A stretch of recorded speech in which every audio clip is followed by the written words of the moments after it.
Hello children, welcome to Asa education. आज हम कर रहे हैं chapter what is around us, social science book, semester 1, grade 8 से। Danveen was roaming in the garden with his mother. अब दानवीन जो था वो अपनी मदर के साथ बगीचे में घूम रहा था। While walking a question arose in his mind. घूमते वक्त उसके माइंड में एक सवाल उठा। Danveen asked his mother what is land made up of. अब दानवीन ने अपनी मदर से पूछा कि हमारी ये जो धरती है किस चीज की बनी है। Mother replied, do you see the sun every day. तो मदर ने कहा कि तुम रोज जो है सूरज निकलता है उसे देखते हो। The sun too has a family which is known as solar family. और ये जो हमारा सन है इसका भी एक अपना परिवार है, एक फैमिली है जिसको कि हम सोलर फैमिली के नाम से जानते हैं। Our earth is one of the members of the solar family. और हमारी ये जो धरती है ये इसी सोलर फैमिली का एक हिस्सा है। The most important point is that only the Earth among all the members of the solar family has got the suitable temperature, water and air to sustain living beings. जो सबसे बड़ी खासियत है कि पूरे जितने भी सोलर फैमिली में प्लैनेट्स हैं उसमें अर्थ एक ऐसा प्लैनेट है जहां पर सबसे ज्यादा सही टेम्परेचर है, पानी की अवेलेबिलिटी है और एयर की अवेलेबिलिटी है, जिसकी वजह से जो लिविंग बींग्स हैं वो अपने आप को जिंदा रख पाते हैं या यहाँ पर सरवाइव कर पाते हैं। Generally it is believe that part of sun which has been detached from the sun after the collision is earth. माना यह जाता है सूरज का वो हिस्सा जो कि जब बिग बैंग हुआ था या जो कोलिजन हुआ था उससे सूरज से अलग हो गया था, वो अर्थ ही थी। At the time of its origin it was in the form of fireball. जिस टाइम पर इसकी उत्पत्ति हुई उस टाइम पे ये भी एक फायरबॉल की तरह ही था। This fireball started to cool down slowly. और धीरे धीरे ये जो फायरबॉल है यानी जो इस आग का गोला था ये ठंडा होने लग गया। Many elements of the earth got transformed into liquid and further into solid form. तो बहुत से जो एलिमेंट्स अर्थ के थे वो लिक्विड में कन्वर्ट हो गए और कुछ जो है सॉलिड फॉर्म में ही ठंडे हो गए। During this process, the elements which got transferred into solid are known as lithosphere. इसी प्रक्रिया के दौरान वो एलिमेंट्स जो सॉलिड में कन्वर्ट हुए उनको जो है लिथोस्फीयर कहते हैं। The elements which got transformed into liquid are known as hydrosphere. वो एलिमेंट्स जो लिक्विड में ट्रांसफर हो गए उसको हाइड्रोस्फीयर कहते हैं। The elements which got transformed into gases came to be known as atmosphere. और वो एलिमेंट्स जो गैस में कन्वर्ट हो गए उन्हें हम एटमॉस्फेयर कहते हैं। Above all, the living world which developed due to land, water and air came to be known as biosphere. जो भी हम इंसान हैं या जो लिविंग बीइंग्स हैं वो इस जगह पे जहां पर लैंड भी थी, वाटर भी था और एयर भी थी उस पर डेवलप हो पाए तो उस हिस्से को हमने बायोस्फीयर का नाम दिया। In this way, the four spheres came into existence on Earth. इस तरीके से 4 स्फीयर्स हैं जो हमारी अर्थ पे एक तरह से एग्जिस्टेंस रखते हैं। Lithosphere, the sphere on which we live is known as lithosphere. जिस स्फीयर पे हम रहते हैं वो है lithosphere. Litho means rock and sphere means layer. तो लिथो का मतलब क्या हो गया? रॉक, पत्थर, और जो स्फीयर है उसका मतलब हो गया layer. The upper layer of the earth is made of soil and solid materials like rock. तो हमारा जो धरती की ऊपरी सतह है यानी जिस पर हम रहते हैं वो मिट्टी की बनी है या फिर उन सॉलिड मटेरियल की बनी है जैसे कि रॉक्स हैं। Approximately 29% of the surface of the earth is covered with lithosphere. तो धरती का 29% हिस्सा जो है वो लिथोस्फीयर से कवर्ड है। This layer is almost 64 kilometre to 100 kilometre thick. और इस लेयर की जो थिकनेस है वो 64 किलोमीटर से 100 किलोमीटर तक की है। The thickness of the lithosphere is not the same everywhere on the earth. हाँ, ये जो थिकनेस है लिथोस्फीयर की ये हर जगह धरती पे एक जैसी नहीं है।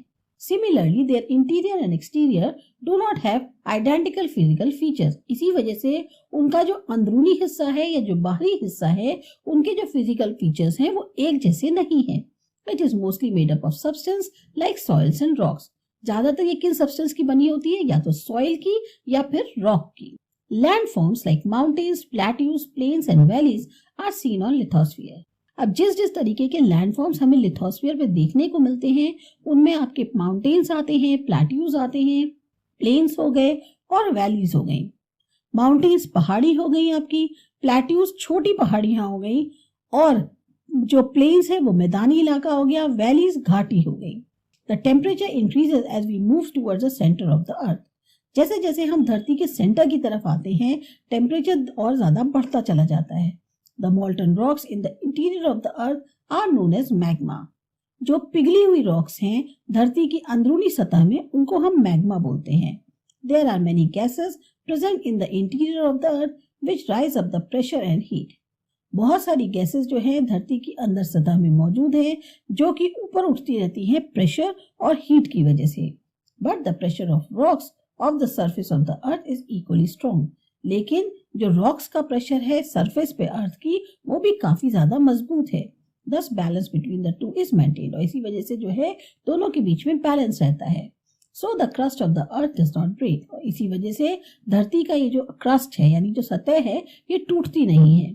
When the balance between the two is not maintained, the crust breaks and the volcano erupts। पर जब ये बैलेंस डगमगा जाता है तो क्रस्ट टूट जाता है और वोल्केनो यानी ज्वालामुखी फटता है। Mummy, how is the lithosphere useful to us? अब लिथोस्फीयर हमारे लिए किस प्रकार उपयोगी है? Where we can construct our home if the lithosphere is not there।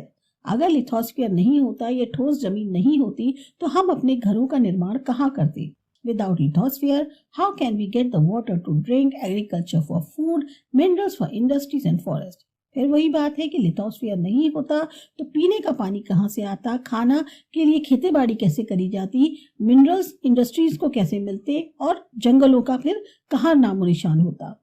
Draw a picture depicting all the details you observed in the lithosphere based on our conversation। अब जो भी हमने बातें करी है इसके बेसिस पे आपको लिथोस्फीयर की एक पिक्चर ड्रॉ करनी है जिसमें आपको सारे डिटेल्स दिखाने हैं।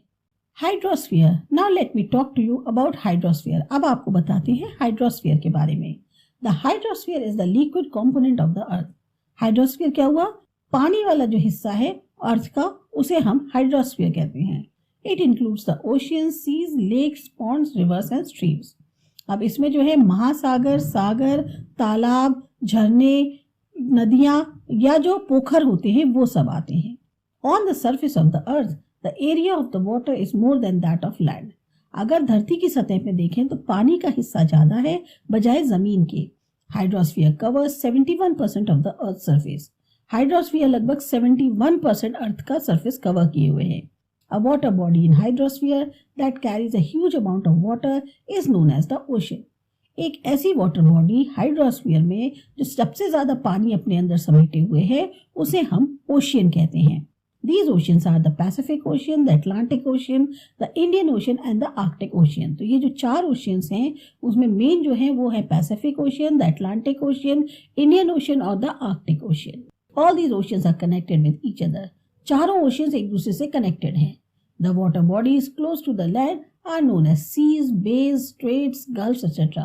वो वाटर बॉडीज जो नदी के वो जो जमीन होती है उसके किनारे होती हैं उन्हें हम ज्यादातर सी, बेज, स्ट्रेट्स, गल्फ्स ये कहते हैं। The oceans on the earth are huge and deep। अब ये जो ओशियंस हैं अर्थ पे ये बहुत बड़े हैं, विशाल हैं और बहुत गहरे हैं। Valleys with depth of 10 to 11 kilometers are located at their bottom। In oceans के नीचे जो घाटियां हैं वो लगभग 10 से 11 किलोमीटर तक के उसमें डेप्थ में लोकेटेड हैं। The ocean bed has similar features like that of the surface of the earth. Ocean की जो बेड है उसके भी बिल्कुल वैसे ही फीचर्स हैं जैसे धरती की सतह के हैं। It has high mountains, plateaus, vast plains, valleys etcetera. तो ओशियन के नीचे जो एक जमीन है वहां पर आपको सेम फीचर्स देखने को मिलते हैं जैसे आपको धरती की सतह के ऊपर देखने को मिलते हैं। Mummy, how much water will be there in the seas since sea water is salty? Is it useful to us? अब जो बच्चा है वो मदर से पूछ रहा है कि कितना पानी जो है समुद्र में होता है। अब क्योंकि समुद्र का पानी खारा होता है, नमकीन होता है, तो वो हमारे लिए किस प्रकार उपयोगी है। Yes, ocean contains 97% of the total amount of water on the earth। धरती पे जितना पानी है उसमें ओशियंस में जो है 97% पानी टोटल उसका मौजूद है। Approximately 1/3 of the remaining water is trapped in ice caps and glaciers। अब 1/3 जो इसका बचा हुआ पानी है वो ज्यादातर आइस कैप्स में है या ग्लेशियर्स यानी जमा हुआ है, ऐसा पोल्स पे है, हिमालयाज पे है या बाकी और पहाड़ियों पे। Some water is accumulated in the lakes and some flows in the rivers and some is stored in the interior of the earth as groundwater. कुछ पानी जो है वो तालाबों में इकट्ठा हो जाता है, कुछ नदियों में बह जाता है और कुछ जो है धरती की सतह में जो है स्टोर हो जाता है, जिसे हम ग्राउंड वाटर कहते हैं. The amount of portable water is less, यानी कि वो पानी जो पीने लायक है वो बहुत कम है. फ्रेश वाटर इज प्रीशियस, इसी वजह से जो फ्रेश वाटर है वो बहुत कीमती है. This fresh water is required by living beings for their existence. इस फ्रेश वाटर की हम इंसानों को बहुत ज़्यादा ज़रूरत है. The moisture for rain which is the main source of the fresh water comes from oceans only. और ये जो नमी चाहिए होती है बारिश होने के लिए, वही मेन सोर्स है फ्रेश वाटर का, जो सिर्फ ओशियन से आता है. Valuable chemicals, minerals, salt, fishes etcetera are found in the seas. जो भी बहुत ही कीमती केमिकल्स हैं, मिनरल्स हैं, सॉल्ट हो गया, फिश हो गई, ये सब सी में ही पाई जाती हैं. As we have living organisms on the land, in the same way the seas and the oceans have aquatic life inside them. जिस तरह से धरती पर हमारे में ऑर्गेनिज्म होते हैं जो कि जीवित होते हैं, यानी बहुत सारी चीजें हैं, कीड़े मकोड़े हैं, इस तरह के, हाँ कुछ भी हो सकता है, वो लैंड पे होते हैं. उसी तरह से सी और ओशियन में भी एक एक्वेटिक लाइफ होती है जो उनके अंदर होती है. The tremendous force of waves, tides and currents of oceans are potential sources for generating electricity. ठीक उसी तरीके से जो वेव्स होती हैं, टाइड्स होती हैं, करंट्स होते हैं ओशन का, इनका जो एक फोर्स होता है उससे काफ़ी ज़्यादा इलेक्ट्रिसिटी जनरेट करी जाती है. Besides these oceans are also useful as waterways. इसके अलावा ओशंस जो हैं वाटरवेज के तौर पे भी इस्तेमाल किए जाते हैं.